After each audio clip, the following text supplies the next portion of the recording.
Welcome, and grab your milk bones, grab your assorted dog treats from around the globe because you've landed on the Daily Objective from the Ayn Rand Center, UK, and stick around long enough. Who knows, I might eat this dog bone live on our program. You never know what's going to happen, although you do know you're always going to get one of the most exciting developments in objectivist history, and that is our daily program. The Daily Objective is produced by the Ayn Rand Center UK, and we bring you everyday new programming inspired by Ayn Rand's objectivism. And we're all students, we're all learning together, and we're learning from some of the smartest, brightest names in objectivism. You see Harry Binswanger on our channel, you see James Valiant, you see Don Watkins, you see so many others on all types of topics. And we're so happy to have you as part of the conversation. You're part of, as we say, the philosophy posse, and we're only able to do it because of your ongoing support. So if you're enjoying this program on YouTube, on any of our podcasting channels, etc.,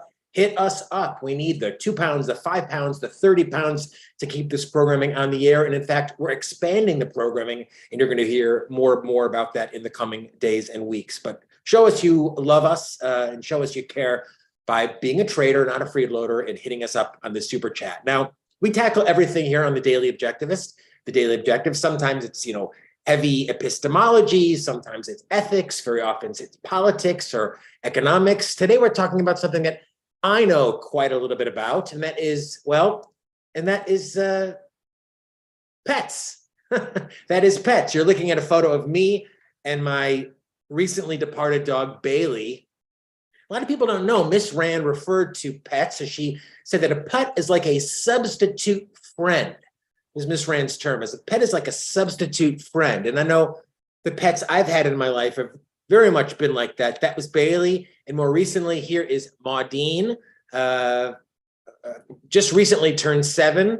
Best friend is probably an understatement when it comes to Maudine. We've had so many amazing times over the years. She's been such an amazing part of my life, such an important part of my life. That's actually a shot of Bailey there. I wanted to continue, but it's a common phenomena that these animals are not simply pieces of property. They're instrumental parts of our lives. And I had actually Maudine since she was a tiny little puppy. On the right there, you see her at just 4 months in the hands of her breeder. We got her at a breeder in the northern ones of Canada. This house you're seeing here is this gentleman and this family owns a sugar shack, and they breed dogs. They've got a huge space, and these dogs live in this wonderful outdoors. They're expertly cared for. We paid a lot of money for the dog. We brought it back, and here that same dog is today, now some 7 years later. So Maudine, best friend, was gotten from a breeder and cared for extraordinarily from an early age. And there you see, as I'm taking every opportunity to show you photos of my dog, there she is, just on that way home from the breeder, the first couple months of life. And needless to say, this dog has gotten extraordinary care from the get-go. So what's the issue here, you're probably saying? Importantly, what's the philosophical issue? And thank you, Robert, for your contribution, both your super chat contribution and your contributions on the channel as well. So you're saying, what's the big deal? You got Maudine as a little puppy from a breeder. Now she's a full-grown dog. What's the problem? What could possibly be the moral obligation here? Well, you might have seen recently Pete Davidson from SNL, the actor from SNL, was quite a bit in the news. He got a lot of online hate, and even offline hate, I should say. He got a lot of anger from, and it really started with PETA.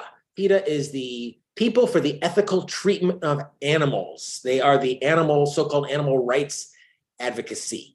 This started when Pete and I guess his girlfriend or his wife or whatnot, or a friend of his, posted a photo of a dog, looks like some kind of a doodle, that they adopted. And they were very excited. They went and said, oh no, they said they bought. They went to a breeder, they bought it, but they went to a dog store. They didn't adopt it. They went to a dog store and they bought a dog. So PETA was out with a very harsh statement saying, why did you buy a dog? You should have adopted a dog. And in fact, it wasn't just PETA. There was just kind of widespread condemnation of the fact that Pete Davidson, or I guess I'd include me in that, had the audacity to go buy a dog from a breeder or a dog store. It was branded as disgusting. Here's another headline: Pete Davidson faces backlash over buying a puppy from a pet store. So I went to PETA's website to try to understand this. What exactly is the problem? Who could treat their dog more ethically than I? I mean, people for the ethical treatment of animals. My dog gets CBD, Adequin, massage therapy, treadmill therapy, deli meat. My dog lives a pretty good life. No one treats their dog more ethically. So I went to their website to try to understand that. And according to PETA, no one should ever support a dog breeder, dog store, because, quote, simple, breeding animals is killing them. Every time a breeder brings another puppy into the world, a dog waiting in an animal shelter or struggling to survive on the streets loses a chance at finding a loving home. So getting that? So breeding an animal is killing them. When you breed an animal, kind of like the breeder I went to get my dog, I'm actually killing another animal that's already here that I have no, attachment to. I am now responsible for killing them. And they're not finding a so-called loving home. But this sacrificial ethos is not just PETA. I mean, this is widespread among anyone who is a pet owner. I mean, you probably know people who own pets, and the first thing I want to tell you is they're a shelter dog. Oh, you have a dog. Oh, yeah, she's a shelter dog. She's a shelter dog. There's something about having a shelter dog that you can wear on your chest like a little social justice warrior of like, oh, no, I didn't go to a breeder. I got a shelter dog. And in fact, the Dodo, which is a pretty popular online kind of, social media thing about dogs, they have these very heartwarming tales about this woman never gave up on getting a difficult dog out of the shelter. The most ethical thing, the most moral thing you can do is not get the dog you want, not get a dog that you're interested in. Go find the homeliest, worst dog out of a shelter.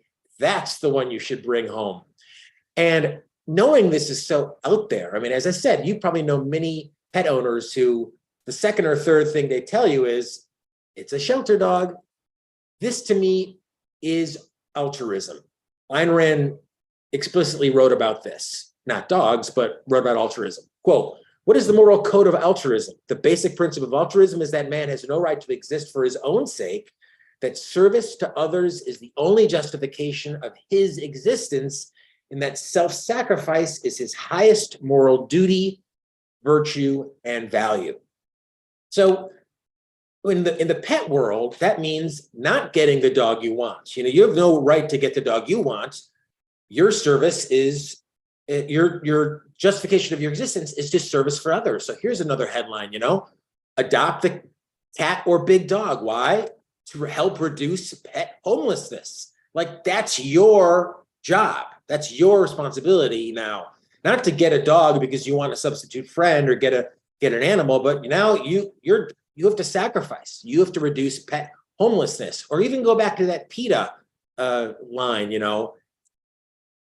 every time a breeder brings another puppy into the world, a dog waiting in an animal shelter to survive on the streets is losing a chance at finding a loving home. So, your job now is to sacrifice for that dog waiting in an animal shelter that you had nothing to do with. You did not, like, you dropped them off and that wasn't your dog. You had nothing to do with it. You have in your mind a specific dog that you want. And the fact that you want a dog does not make you a sacrificial animal to dogs writ large, to the species of dog. And I'm so frustrated by, I believe, that altruistically motivated notion that people feel is when they get a dog, the first thing we have to do is go get a shelter dog because, they're there and they need a home. And I wouldn't go. So you want a specific dog. Now, for me, I always loved St. Bernards and Bernese Mountain Dog. So I actually have mixes. I wanted Maudine. I didn't want any dog from the runt, I don't want any dog from the shelter that happens to be in my house. I wanted a specific dog from a specific breeder. I wanted Maudine. And I traveled literally hundreds of miles to go get her, and no one has treated her more ethically than I. This notion that, to really be a moral dog owner, you just have to go to your local adoption agency and pick up the grungiest, runtiest looking animal possible, that is malarkey, if I can say. You want a certain type of breed, you want a certain type of background, you want a certain type of dog. Now, as I said, I've always had a soft spot for big mountain dogs, cuddlers. So there you have, at one point I had two. You have Bailey on the left, Maudine on the right. And actually, if you can see in the middle is my little stack of Ayn Rand book paperweights from an Ocon a number of years ago. So they've had good influences, needless to say. But I wanted a specific type of dog, a Saint Bernese. And that's what I sought out. I wasn't going to find it at a shelter. Went to the best breeder I could find. I researched the breeders, and I got exactly what I wanted and paid a pretty good penny for it as well. Thank you, Robert, and thank you, Stephen Harper. Super generous, and we really need it. We're only able to bring you these applications of Ayn Rand's philosophy because of gentlemen like Stephen Harper. $5 at a time, $3 at a time. We are literally held together on a shoestring. So be part of that shoestring and hit us up in the super chat as you are listening to this podcast. So your responsibility as a dog owner is your enjoyment, not bettering the world of dogs. Because you like dogs doesn't mean you kind of sign up to just, whatever's good for dogs, I'm on board. You want a specific dog, and the fact that others are suffering, others aren't taken care of, others are sitting in shelters has nothing to do with you, and you are not responsible for it. And loving a dog, just like loving anything, is selfish. I remember once seeing, I believe, Harry Binswanger on stage in New York. And he made the wonderful line, like, would you want to say to your wife, like, honey, I didn't really love you, but I kind of felt sorry for you. And, no one else had taken you. So I thought, I'll marry this woman because I feel bad for her. You wouldn't say that to your wife. Why would you say it to your dog? You say to your dog, I came all this way for you. I wanted you. You're the one I wanted. You find the dog you want. Loving a dog is selfish. It's for you. And that should be your purpose and motivation, not helping the dog population, writ large. It's not your responsibility and it's not your charge. So what is your charge, however, is not dogs, quad dogs, but your dog.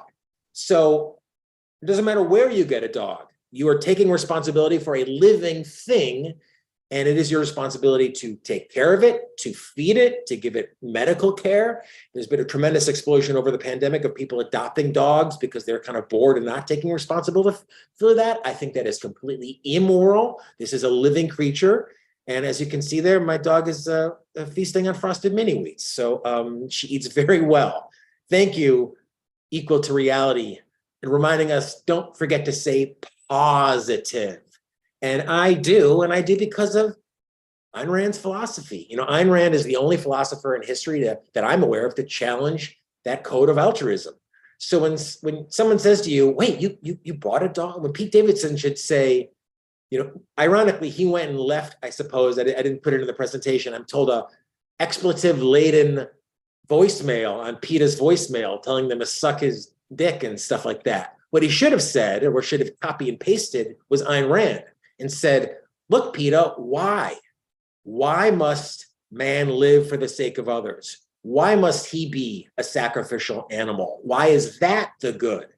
There is no earthly reason for it. And ladies and gentlemen, in the whole history of philosophy, no earthly reason has ever been given. And that's what I think Pete should have said. It's what I think we should all say is, the point is, you want a dog, you're not morally obligated, nor is it morally good to be a sacrificial animal to get that dog. There's no reason to do it. So get the animal you want, enjoy it, value it, and take this opportunity to start reading Ayn Rand. Thank you, Buster Jones. Super appreciate that contribution. You're part of the philosophy posse. You're keeping us on the air. There's never in history been a bigger network of programming, basically volunteer, bringing you daily insight into objectivism. So thank you for being part of it. So read Ayn Rand and understand this notion of rational selfishness. It's a good thing. It's a positive thing. It's what makes life worth living, makes life fulfilling, and allows you to succeed. So read Ayn Rand and read more about what she said about a substitute friend, which Miss Rand called her animals, her pets. So that's what we do. That's how we do it here on the Daily Objective. We bring you 15 minutes worth of not sizzle or steak, sizzle and steak. I guess you call it on the UK bangers and mash, I suppose. I don't know. I'm going to investigate that. But in the meantime, keep it tuned here because we've always got more programming coming up on the daily, well, on the channel. I'm going to just check in with our producer. Well, I'm told there's no upcoming shows today, but tomorrow, of course, we'll be back same time, 6 p.m. UK for another edition of the Daily Objective. Thank you for your support. What we need more than anything else is to become a subscriber. Not only do you get all the VIP access, I'm talking about the reading sessions with James Valiant, the one-on-one with Harry Binswanger and Don Watkins, but you get to be part of something that's actually changing the world and changing your life in the same time. So thanks for, at the very minimum, becoming a YouTube subscriber. I think it's £5 a month, and it goes so much, not only to keeping us on the air, but keeping our algorithms and our notoriety and our visibility up as well. So in the words of Robert Naser, support PETA, people eating tasty animals, not your dog, but veal, beef, pork, chicken. I'm on board, Robert. And thank you for being part of what we do every day and every week here on the Daily Objective. We're back Monday. Until then, it's Jonathan Hoenig from capitalspig.com wishing you best promises. Be well.